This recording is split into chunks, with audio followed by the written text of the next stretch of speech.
Assalamu alaikum nawna selli sawdani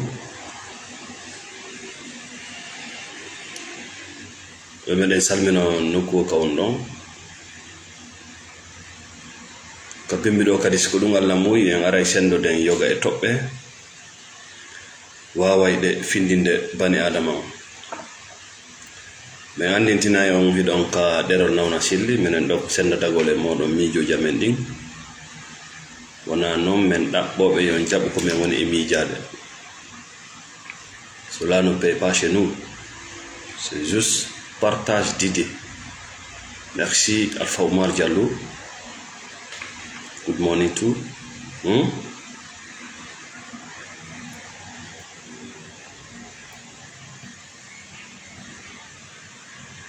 Wona anniyeji moƴƴiɗin ka maɗa woni anniyeji moƴƴi ka Allah. Merci Ibrahim Bangoura depuis Dakar. Wona anniyeji moƴƴi, wona ko moƴƴi kon ka maɗa immorde e anniye holli gollal ngal wonɗa waddegol ko gollal moƴƴal. Fi hon ɗum no hulɓini fota nde tawata anniye moƴƴe ɗe jogiɗa ɗen wona gollal moƴƴinay ngal. C'est très dangereux.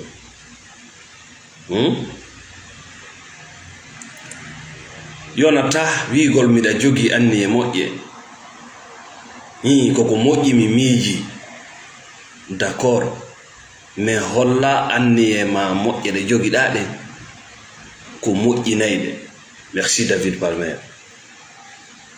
Partagez le live et mettez le cœur.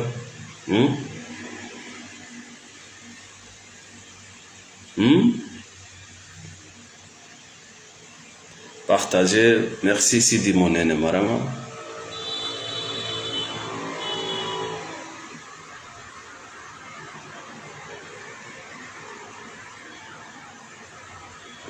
Kadna ɗo yonata jogagol anniye moƴƴe fiya heɓ battane moƴƴo, yonata jogagol anniye moƴƴe fiyo golle moƴƴire. Kenen anniye moƴƴe ɗe an jogotoɗa no bonnane. Faites beaucoup attention. Merci Diallo Mohamed Diallo. Ça ne suffit pas, les bonnes intentions ne suffisent pas. Koko moƴƴi mi miiji ko anniye moƴƴi no yonata anniye moƴƴe o yonata ko hatta yona. Misallo joni ara opéra debbo ma opéra gorko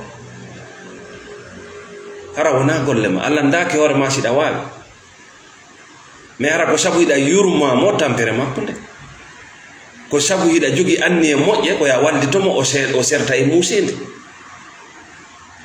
Mais hara e nder anniye ma moƴƴe ɗen a wari o tigi jogoɗa ɗo sondu, ƴetta sondu jogoɗa ka anniye ma a yurminay woni sondu ɗum, ƴetta sondu ɗum naada e nder cuhum e nder case hiɗa yurme sondu ɗum wota ndiyan ɗan e hendu ndun wota ɗum ɗo tan, mais hara ɗa naadi kon e nder case hiɗa adda ɗon ñaame mo ƴettima an naadima e nder suudu soggi addanima kala ko faalaɗa. Est ce que on no wawma wiide ko anniye moƴƴo joggi? Donc kenen anniyeji men moƴƴi gono ton wona ko moƴƴi. Mi fillito, faites beaucoup attention. O wigol men koko moƴƴi mi faandi, koko moƴƴi ko anniye moƴƴe ko yo taw gollal ngal wonɗa gollude ngal ngal lorrata ngal nafay. Tawa kadi gollal ngal wonɗa gollude ngal koko moƴƴi wona ko moƴƴi kon ka ma an.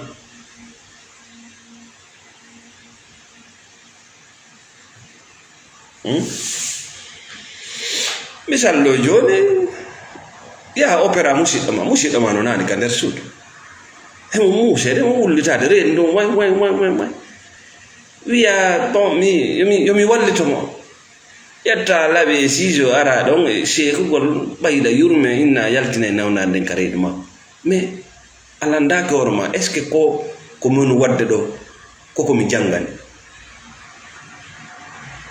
mais ko anni e moƴƴe ko hakkille ma ko moƴƴagol e nawn ɗon jokkuɗa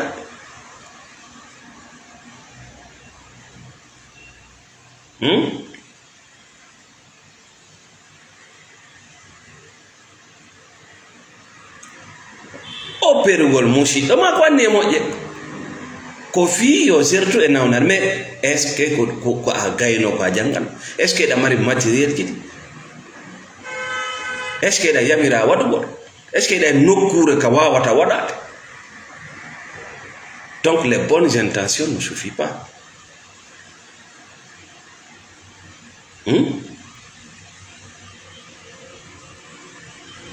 hay wallugol goɗɗo hiɗe miijo ko anni e moƴƴe yahen ha bonnen lancen complètement et konko woni ɗen wiide ɗe moƴƴinde ça ne sert à rien d'avoir de bonnes intentions si tawi gollal waɗetegal ngal nafata waɗanteɗo. Merci David Parmer.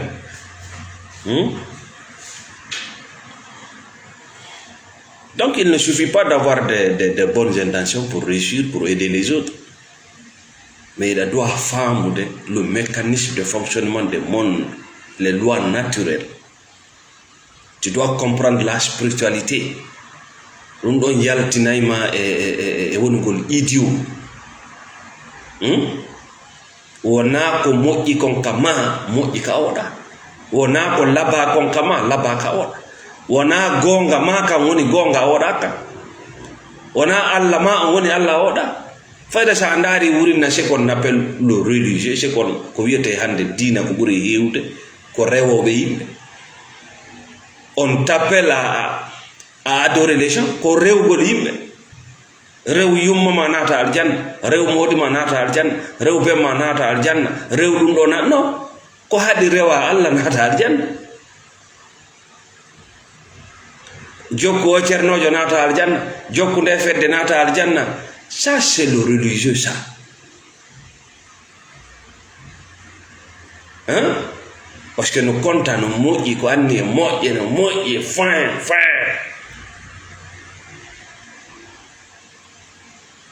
Ce genre de pensée de pourriture. Quand vous rentrez dans un restaurant, regardez, ça doit nous apprendre. Ça n'a été un restaurant qui a été un droit au corps de hakki.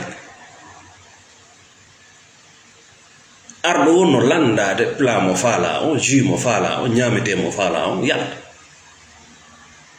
Donc kombo wiyete idiot, kombo wiyete ignorant nagge, ko on sikkuɗo no andi ma no jogi anni e moƴƴe, hara il n'est pas capable, hara o ala faamu wawugol darugol ko wona miijo makko, wawugol jentagol ko wona miijo makko, wawugol jentagol sona konko andi.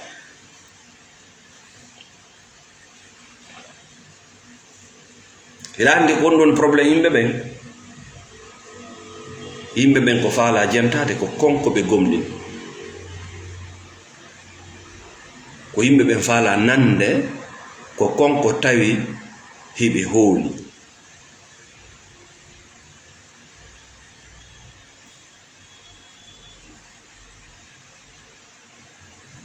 Non ko konko ɓe hooli ko ɗum ɗon tum ɓe faala nan, ko ɗum ɗon tun kadi ɓe marani nowol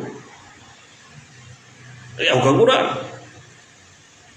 Tuma kala annabajo ari wiiɓe hino Allah wi hunde kaare ɓenne noon menen de min yiltitoto e konko men tawi mamiraɓe amen no jokki.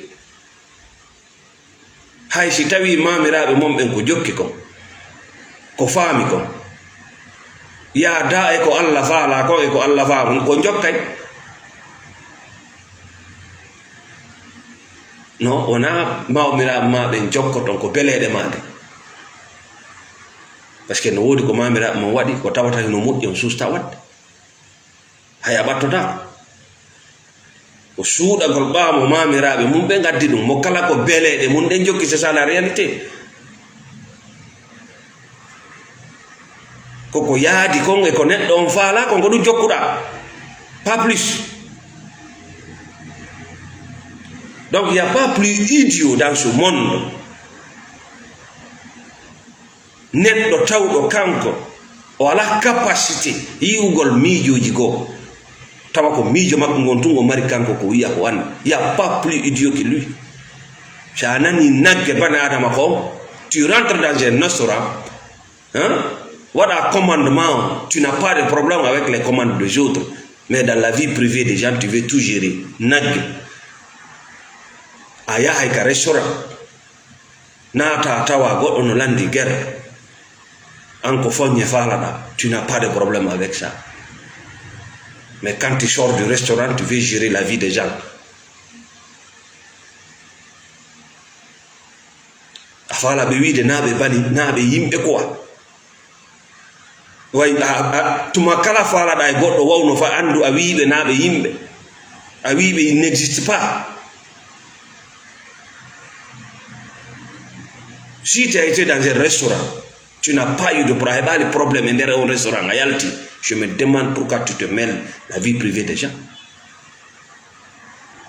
Nyande arata ka hore le do ko hombo ardi ko ange hombo ardi nyande iwata do ko ange hombo iwata do, but mind your business.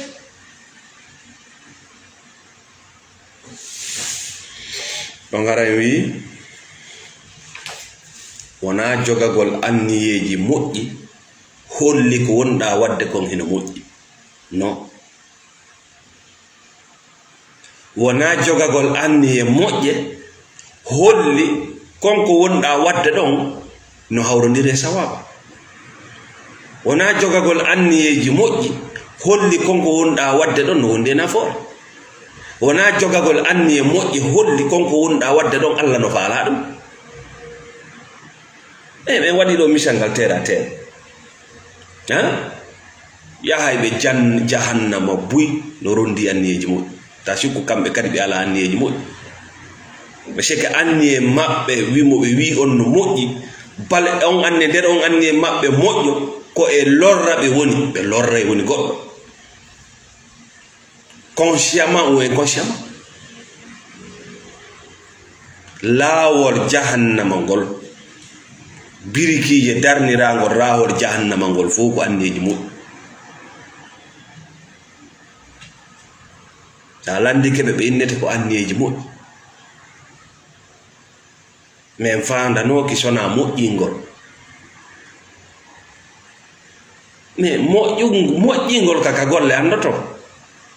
joni ayɗa jogui anniye moƴƴe way musidɗo ma o reedu makko no musida, hiɗa jogui anniye moƴƴe ya sendumo ƴetta laaɓi opéra. gollal ngal hollay si tawi anniye ma moƴƴe ɗen ko e moƴƴingol wonɗa,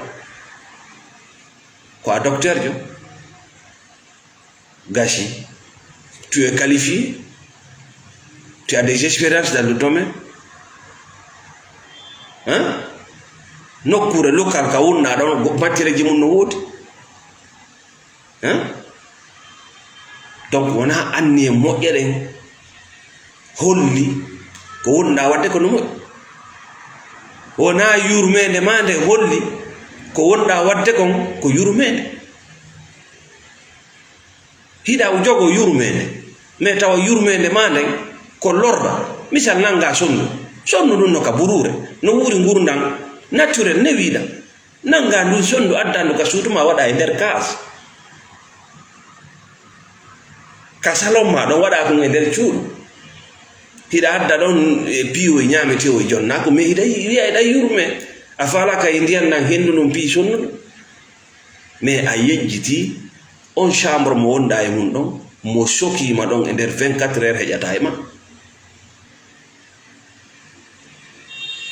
mo sokima an ndun suudu ndu wonda e mum ɗo e nder 24 heures heƴata e ma. mais ça fait combien de jours, combien d'années hiɗa jogui ndu sondu ka suudu, hiɗa jogui kunkul ɗum ka piscine ma ɗon, hiɗa wi ko a honno ko a moƴƴo, ko a wonɗo moƴƴinde, ko a yurmeteɗo, mais tu es un cannibale. Merci Thierno Sadou Ba.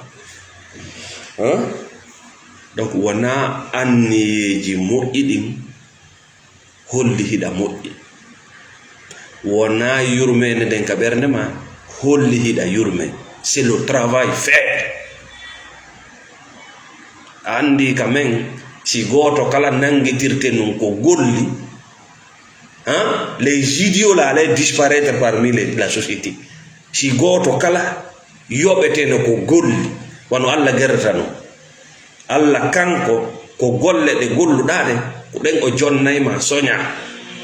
Si tawno ko non wurirano aucun idiot n'allait exister.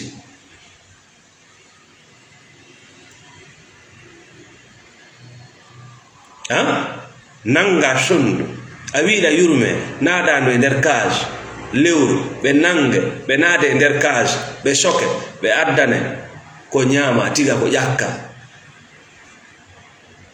Tu vas plus le répéter.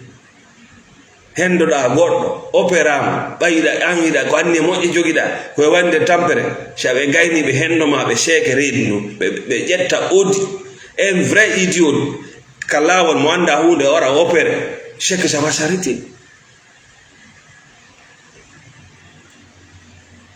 ƴetta gurdam maɗam impose a yimɓe ɓe kadi ƴettoya gurdam maɓɓe ɗan ara impose a joɗɗina ka dande ma.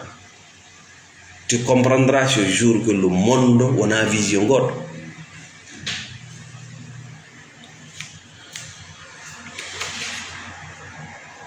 So tawno ko anni e moƴƴe naadayno goɗɗo aljanna buy naatayno aljanna. Tawno ko anni e moƴƴe okkorayno jawdi buy hanno buy heɓino jawdi. Si tawno ko anni e moƴƴe sellinayno goɗɗo hanno buy selli. Mais na anni e moƴƴe bona, mais est ce que anni e ma moƴƴe ɗen no moƴƴi? C'est là le point. Parce que ko an wi ko anni e moƴƴe, c'est à dire yewtere nde ngala probléme. Anni e moƴƴe, bonne intention, mais est ce que tes intentions sont bonnes? Voilà, c'est le résultat qui va le prouver.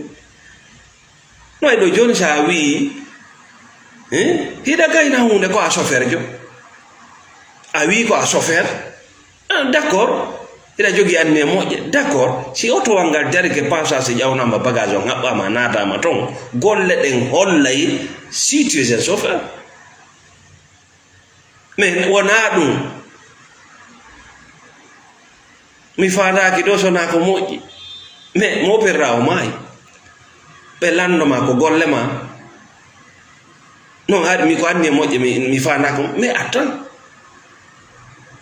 ko an wi no moƴƴi, mais golle maɗen holli ko a bonno. Kono no wata ɗum ɗo ko si tawi ngandi ma ndi bloquaki, l'accident sukuma ko si ngandi ma ndi sokaki. Parce que a yahay ka nder restaurant naata, tu n'as aucun problème avec ce curant. Waɗa commandement on ñama ñamete ma o yata yiɗa sutile yimɓe ɓe gona ko waɗɗa wonɗa ñamde ko ɓen ñamta. Mais ara ka yaasi a jaɓata. Là, tu n'acceptes pas. Et puis ça pète, tu dis, les gens ne te respectent pas. Merci, Madame Fafaya. On va aller. Et oui, ala ko ɓuri wonde nagge ka hoore leydi ɗo hewtiti on sikkuɗo himo andi, himo jogi anni e moƴƴi, himo moƴƴi. Hara noon o taganaka yi'ugol ko wona miijo makko. No way wasina hiɗa jooɗo hiɗa yewta fi adnan fuu, mais ha hande a yaltali ka galle ɓen ma. Mais hiɗa considéré ma wama e anduɗo adnan ngala, mais ha hande a yaltali ka galle ɓen ma.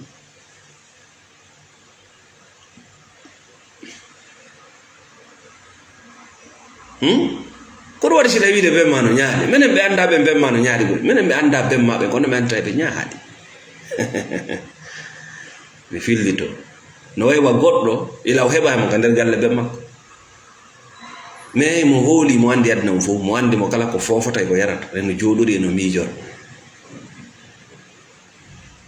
Ko ɗum waɗi a nanay mo inna ɓen makko no ñaaɗi. Min nawna selli mo anda ɓen ma on no wooda, est ce que mda andi ñande makko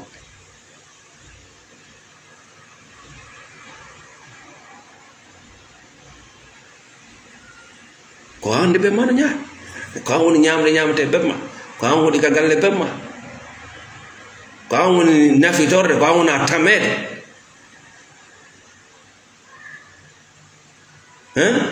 no e ɓawo ɗo ko mawɓe men ɓe innata ko jannguɗo ande ko porto ñaani ko an jangi ko an mari diplôme so porto ñaaɗi ko an andi o ñaaɗi so ɓornu o yima e woni ko e gimi o woni o yima e woni par ce que mi anda koni han lomon a yiya walaki mo haylaki anda hunde mo haylike o hiilayore kala ko wiiɗa a nanata sa haylike a nanay kala ko wiiɗa a waɗata sa haylike a waɗa e ma a waɗete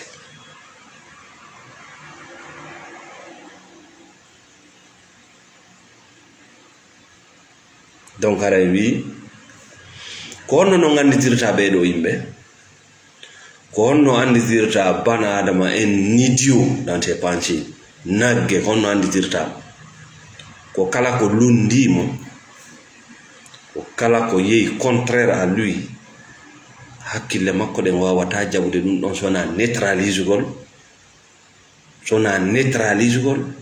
on lundiɗo haray neɗɗon hino ɗaɓɓa tun kala hunde tawde yatay ko o miiji comme ma ko hooli c'est à dire hara himo doga tun himo ɗaɓɓa bani adama ma miijo waway go soutenide konko o hooli ma konko o gomɗini merci bombom men Aminatou Diallo tuma kala yiɗa bani adama kala ko tawi miijorta kono o miijorta no kala ko tawi no lundi kanko ko andi ko mako o faami kon ko arata ka hakkille makko ko neutralisugol ko fittugol ko dartagol hay si hunde nden wona contre makko c'est juste des pensées andu oɗo neɗɗo ko galaɗi na noon gala koye teso koye de juutuɗi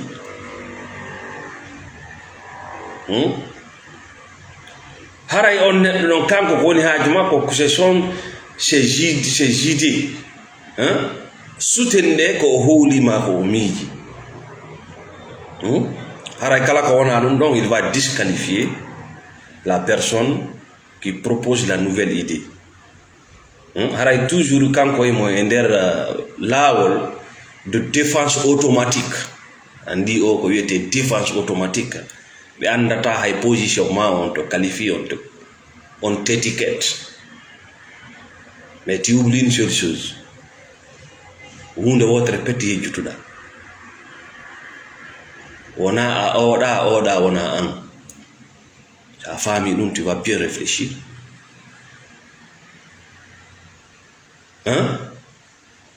a jeeya hay goto iɗa sikkiɗa a jeeya hay goto c'est ça la réalité a jeeya hay e goto ka hoore leydi ɗo ça fait mal mais a jeeya hay goto anday noon a jeeya hay goto parce que quand quelqu'un veut partir il va partir quand quelqu'un veut changer il va changer quand quelqu'un veut danser il va danser quand quelqu'un veut voyager il va voyager yiɗɗa añuɗa quand quelqu'un meurt il va partir a jeeya hay e goto ka hoore leydi ɗo donc no woniri noon a jeeya hay goto a wata contrôle de hay goto ko noon woniri wonu hoorema acca yimɓe ɓe wona ko ɓe duwa wonde ko wonu ko wonɗa kon acca yimɓe ɓe wona ko wonta kon wenta lâché prise jaɓu yimɓe ɓen wona konko ɓe faala wonde an kadi noon wonu ko faalla wonde kon mais tuma kala tawɗa ko yimɓe ɓen woni kon a wawata jaɓude seka wonare ko faalla kon ko a kopi ɓe fillito tuma kala yiwɗa a jaɓali miijo goɗɗo a tertotakimo kadi miijo makko a jaɓata kadi o wona ko faala wonde kon ɗum no holli ko a kopi tu n'es pas original wona authentique bantami wiyata mango yi won mango bantahi wiyata leggal mango yi won mango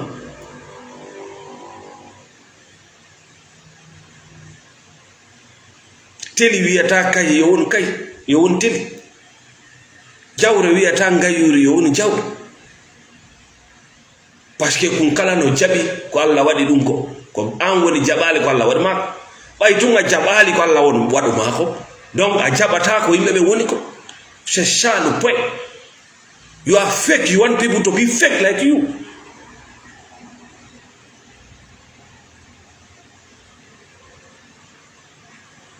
You are not living your life, so you doesn't want other people to live their life. Ala wurde ngurna mada ko dum holla fala kay mebe wuru ngurna mabbe da.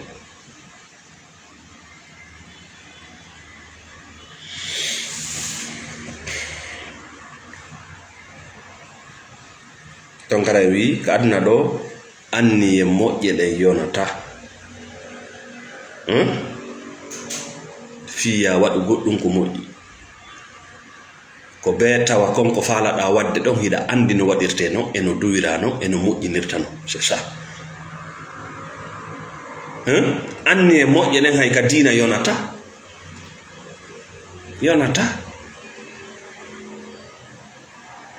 ko be tawa hida andi ko honno gollal ngal gollirte e ko honno ngal mojjirta ngal labe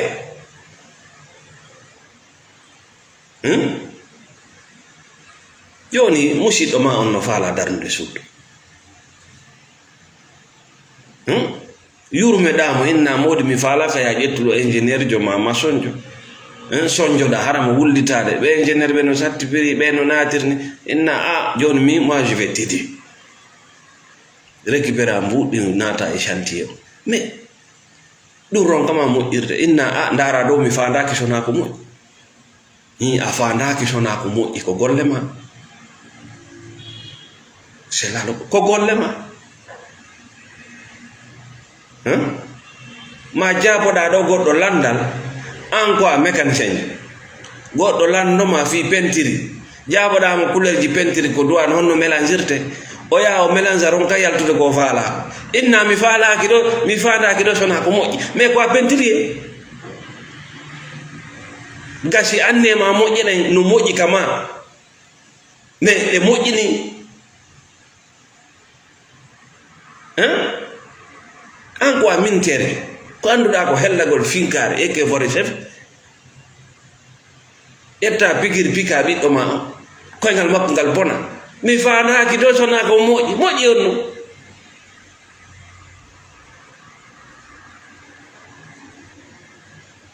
c'est ce qu'on appelle des idiots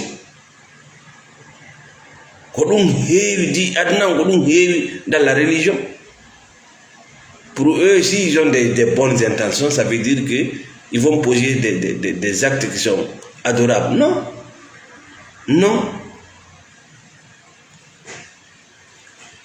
Si annema de nomo il kagol le andot.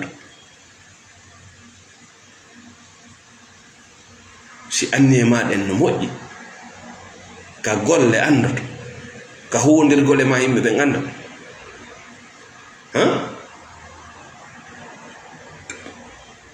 ko no dabbanta e goddo wattaro afala yo nato aljanna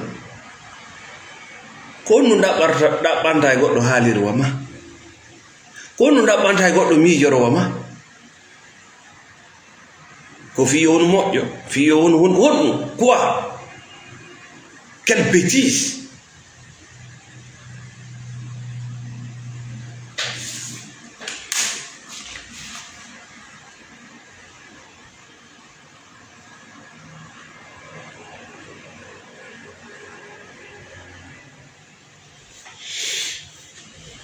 Donc merci Dielo Bari yetten toɓɓere men ɗimmere nden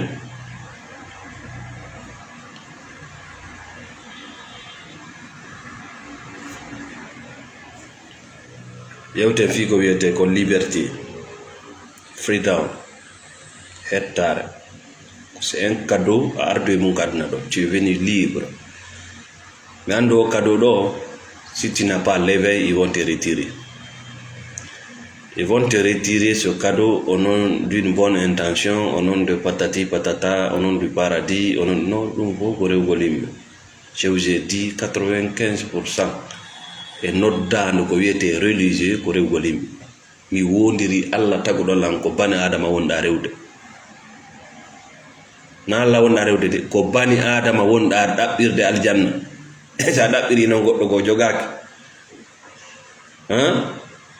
sa dabbiri goddo ko jogaki ko dum yawmal qiyama wobbe no to Allah inna hey yahe be yobaw hino be da yahe hino groupe on da yahe be yobaw ko be wonno don panno ara en direct tina wona faale wona yela wona miijo ko ila to malato ko ila jabi ma jaba joni koko wiyete liberté a wawi wonde libre wo tuma anduɗa kaso ngon c'est juste des pensées ko goɗo noon kaso ɓuri musude kaso ngo yiyota ko hoolareji to c'est des choses sur lesquelles c'est des croyances mi filli to premier point merci Bari Mahawa premier point teppere aranere nden fiya yaltu e macca ngaako ko be anda macca ngaako mo wonda e mum kaso mo wonda e mum wana hay hunde sona miijoji hoolareji penale y a rien dedans ko do wadi sa yalti tu y a même pas de résistance. C'est-à-dire il suffit juste de changer le paradigme, de changer ta façon. Et puis, attends, il suffit juste de prendre un pas. Maintenant, nous c'est ça le malheur. C'est de croire que ta vie, c'est pas toi qui crée.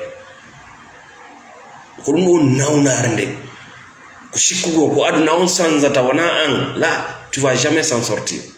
Kasongo wonda e mungo di gondi o nyitagol foin wona hunde so c'est pas de croyance kaso mango Allahu akbar wona hunde sona mijo ulugol gite yimbe no c'est juste des pensées yitere goddo ko no wada e ma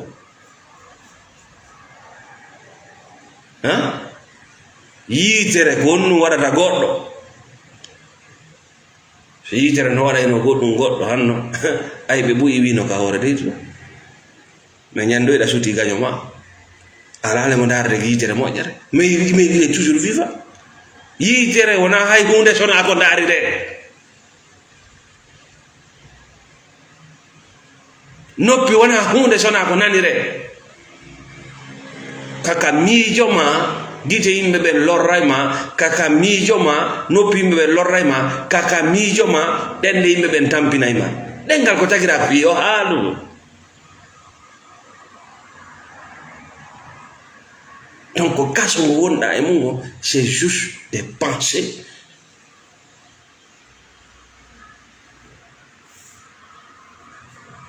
tobere limere ne fiya yaltu e macca ngako ko be yalta e jikkuji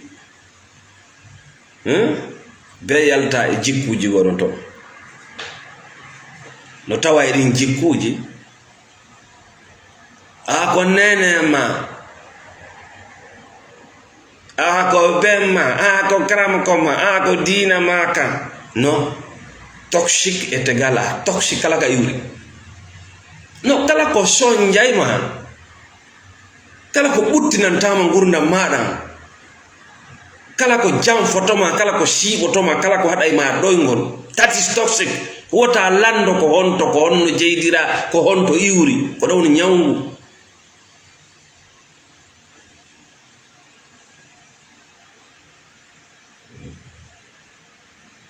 ko ɗon ñawgu wondo ko ya wawu andude that is toxic lanni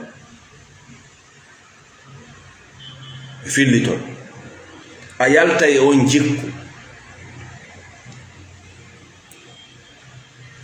kono ko nene ma kono ko muudi ma men sikkide ko bemma men sikkide ko kram koma min sikkite ko landa on non bonɗo ko bonɗo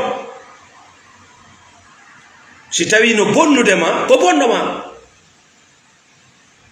si a waɗali ɗum ça va te coûter très cher à la fin parce que a wonay totiru on non totiru ko haɓɓitagol no wawi muññade ka ndiyam wullam inna noon yo sottu tawa doole ala doole ɗe totiru ndun duwano ittude utilisede c'était esquivé pottitagol ndiyam wullam ko ndiyam wullam wota lando ko hombo wonɗam wulnude wota lando ko hombo wonɗam wulnude hino wuli moƴƴanama tukkit ko nene ma wonma wulnande adna ma o fokkite ko bemma e fokkite ko ɓenguma ko moɗo i fokkite kasange satta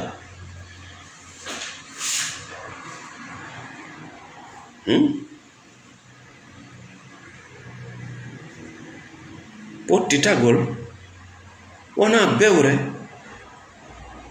ko yiɗugol hoore ko yurmingol hoore ko dankagol ɓandu ndu Allah halfimaɗo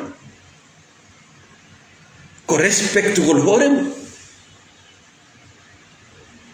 jaɓugol noon si tawi ko toxique si ko ɗum ɗo yomi wondu e mum noon o ta wullitaw si ɓe fuusima gandi ta wullita par ce que toxique kañum anda ko a ɓiɗɗo anda ko a moodi anda ko a ɓengu anda ko a musidɗo toxique ko toxique poson no andi ɗum poson tefa andugo ko hombo woni ñamude si kañum ko golle mum ɗen waɗata kañum accirtama ɓay ko an itti dépense poson on accirtama ɓay ko an itti dépense tettay tetekki maɗi donc kala ko wonma soñjude hande no iɗen duwa landade koko wonma soñjude ko wonma soñjude ka ko a woni soñjude hoorema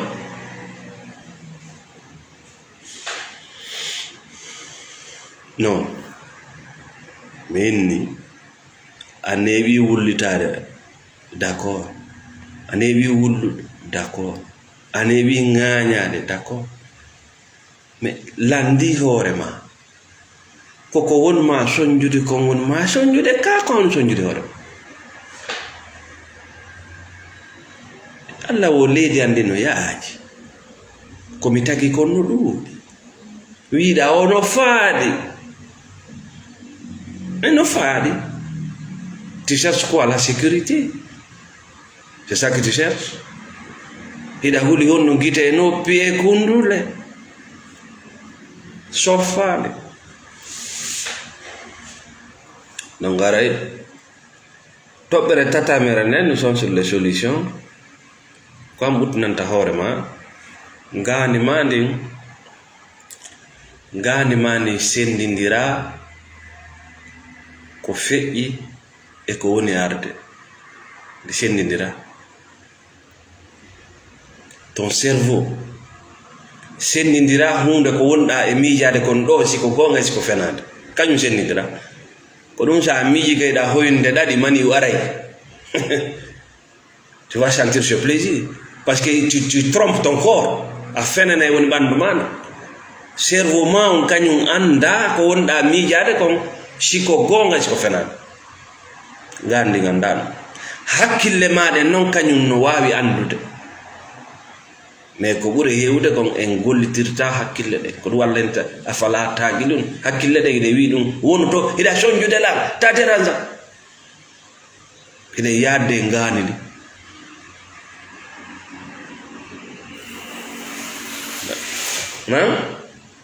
ko anduwa wallitade ngani ma ndin saabu hakkille ɗe Allah jonnuma ɗen fiyo ngani ma ndi sendidir ko feƴƴi ko maayi lorratama nafatama feƴƴi ko wodanma ko fiinagol fiya waw wallinde ngesa mba faalaɗa ɓan hande fiya andu ko hande wodanma janggo ɗum halfinaga ɗum nayi jungo ma no gasa e tawatama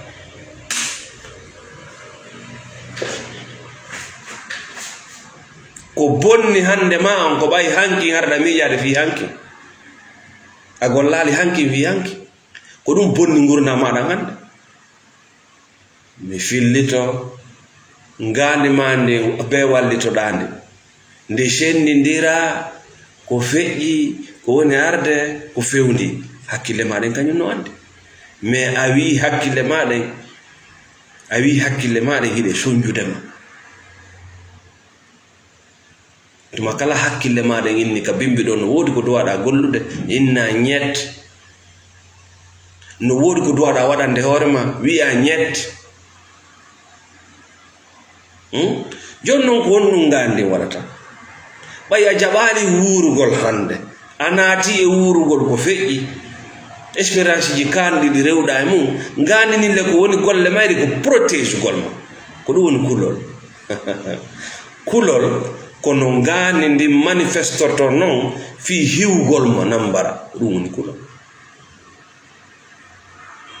kulol na goɗɗum gol c'est le cerveau qui cherche à protéger le corps du danger mais malheureusement tu n'es pas en danger ko ɗum kirde koko feƴƴi sa wallitaki ngande ma ndin andinade komin woni hulɓinde hoore an ko fenande feƴƴi ko an andinta ngande ma ndi nous sommes au présent ko ɗum ɗon wiyete hakkille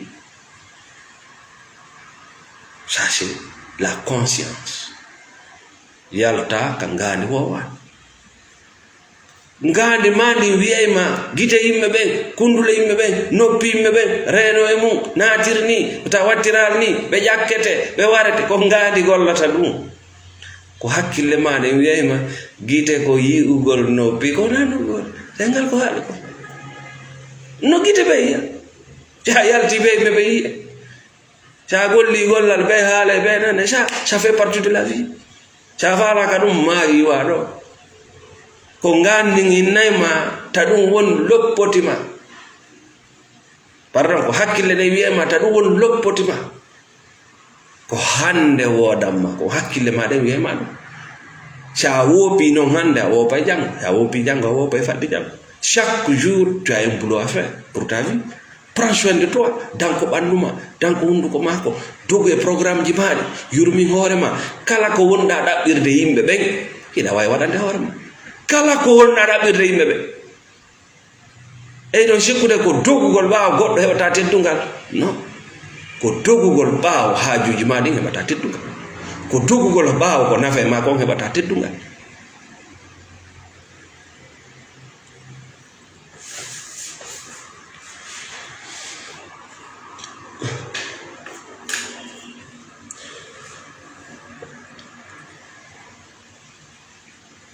Et oui, le cerveau cherche toujours à être heureux. Mais le cerveau ne connaît pas comment être heureux.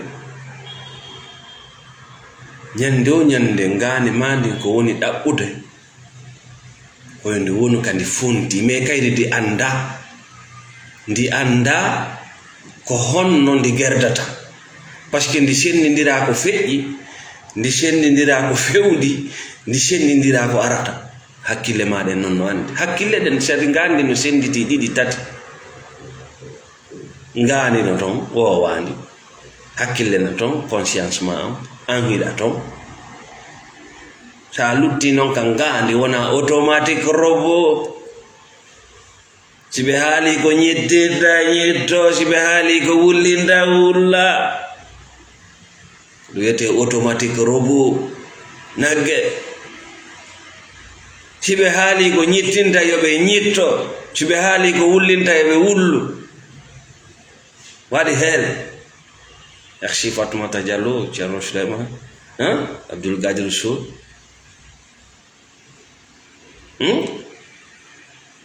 merci Ba Marwan siɓe haali ko ñittinta yoɓe ñitto ko kamɓe haali siɓe haali ko wullinta yoɓe wullu ɓanna bani waɗ ça ne te regarde pas yiltito e wonki maki wallitoɗa ngandi ma ndi andinandi o saaku ngal dongal ndi ngani ndi rondi feƴƴino c'est le passé on doit créer une nouvelle vie à partir de l'instant T le pouvoir du temps présent Tout se crée, il n'y a pas de hasard. Si ndiyam maɗa no wuli ko yite woni ton, si ndiyam maɗa no ɓuuɓi wala koko ɓuɓɓinta won ton. Ndaaru wonɓe wulnude ndiyam maɗa, ndaaruɓe itta ɗin étiquette ji, ittu koye étiquette oyi kono ko kaari on kono ndiyam ɗam wulanta ina wawi wonde ɗon. Merci Master Guinesso. Kono wanda wattoti kono concentrantoɗa e nder ndiyam wula on wo ɗaɓɓata ɗo no ko ɓengu no kammade no ko wiɓɓe e kadi ko diine ko fedde so faali wallahi so faali si ndiyam na mi 90 degré ko soit tu restes ou tu sautes ɗon landa ko lala 90 degré mayama sota.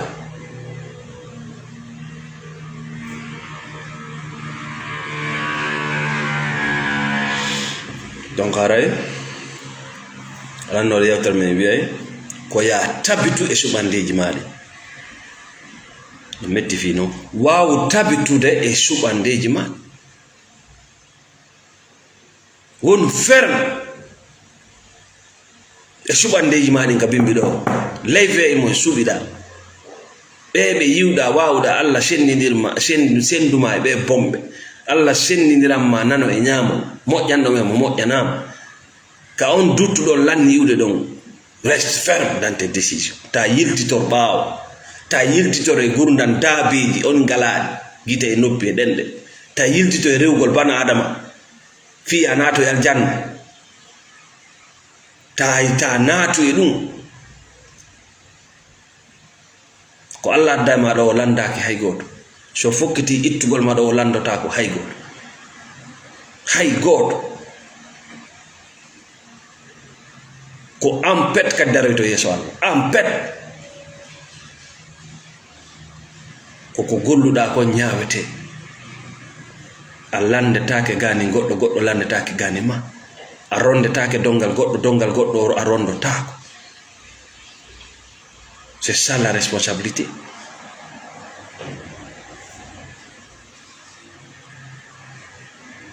Donc wata yiltito ɗin jikkuji e ɗin alhaaliji tawɗi ɓeydatama hande kadi ila hande nawri yeso min nawna selli thérapie sintere yurmede wata yiltito e ɗin jikkuji e ɗin alhaaliji fuufa fuuji ɗi nafata yalto e ɗaɓɓere toɓɓe na fi toɓɓe Allah adduma ɗo yo a natte people please na weltanoɓe yimɓe na wona ta huudu rewata mono faala aljanna yo yawo naata mono faala yiite yo yawo naata. That is not your business. You are here to live your life. Mono faala aljanna yo yawo naata mono faala yiite yo yawo naata ta ɗum won haajuma wota yiltito e ɗan gurdam tawɗam moƴƴinantama gurdam maɗa kono de ko ni kono honɗum ittu on kono toxic is toxic ka iwri wo ka iwri ittu on kono kamɓe ɓe waɗata kono honɗo ma siɓade on wiyata o yaafotako ma ɓayɗon jeydi o yaafotako ma fiiko kanko heɓma o yaafotako ma fiiɗon kafi diina o yaafotako ma ɓay a anda o yaafotako ma o wiyata kono so falama tamma on jawdi ma ndi jiɓugol ma o wiyata kono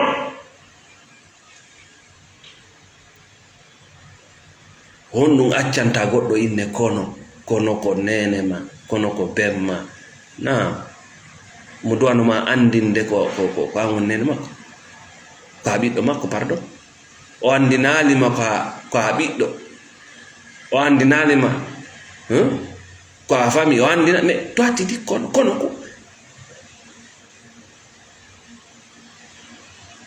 honɗum ɗum wiyete ñanne a nani ñanne c'est ça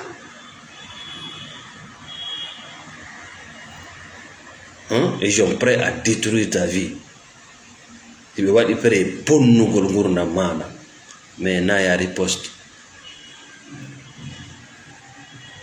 Voilà, si ɓe bonni gurdam maɗa, quand tu veux ouvrir les yeux ou quand tu veux riposter ko ɗon ɓe innayma ko diina Allah wi nelaɗo wi ka waɗugol Allah wi nelaɗo wi ala to, ka jiɓugol ma ɗum ɗon ala to, malaika ala to, gabru ala to. Mais si tu veux riposter,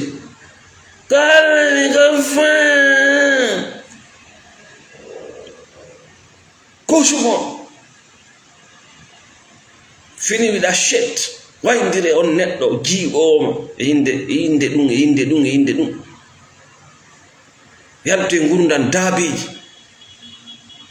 yaltu mi nani mi jaɓi ko hakkude ma Allah. Samina watana ko hakkude ma pete Allah. Mi nani mi jaɓi ko hakkude ma Allah. Mi nani miɗa ndarde ko hakkude ma bani adama. Mi nani miɗa ndarde ko a hombo, ko a moƴƴanɗo lan mi jaɓi, a moƴƴana Allah mi jaɓi. Ko ɗum banaɗo tana ɗum ko nagge. Samina watana ko hakkude ma Allah. Ko lutti ko mi nani miɗa ndarde. Ndara si tawi ko nene ma jogoɗamo nene, siko kanibalo rentoɗa hiwa wonki maki, way ça se passe. Siko bemma jogoɗamo baba, siko kanibalo alay ko ngan fo sakko.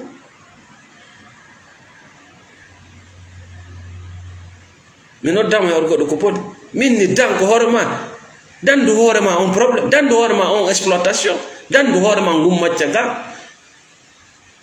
Kon waɗantaɗa goɗɗum e ñittagol e foofugol e wullu, mais tu es obligé ko an woni lorrude hoore ma ka ko goɗɗo wonuma lorru.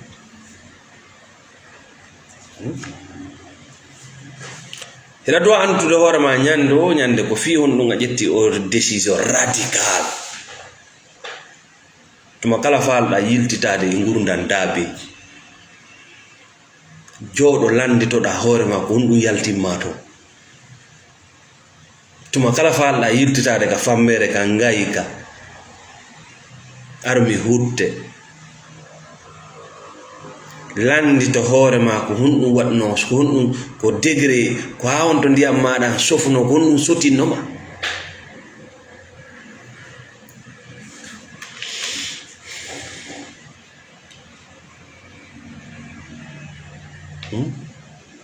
C'était positif.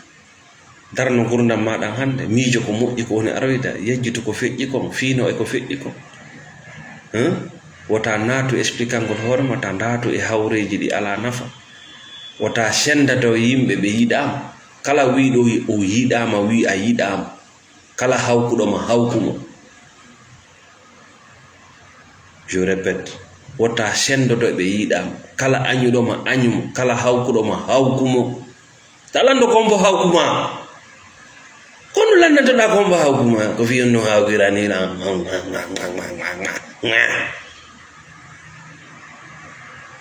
Hawki mari hawkama. Ngati yadi ngata. Yakki yadi yakka. Kono no wullitagol family nye. Are watton lampam peesi. Are watton lampam peesi. Merci. Mele samina o fo no ko gawonno mele weltani kala wonɓe sponsor de page de Namna Chelli wontiramɓe Lagine wontiramɓe États-Unis.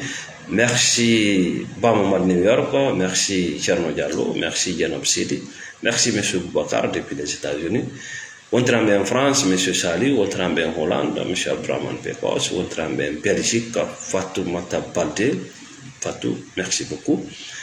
Merci Bombo Ment, merci Mama Kani, merci Dansoko Mamadou Siré depuis l'Angola, meren salmina noko ka wondo, meren salmina Alhaji Mamadou depuis l'Angola aussi.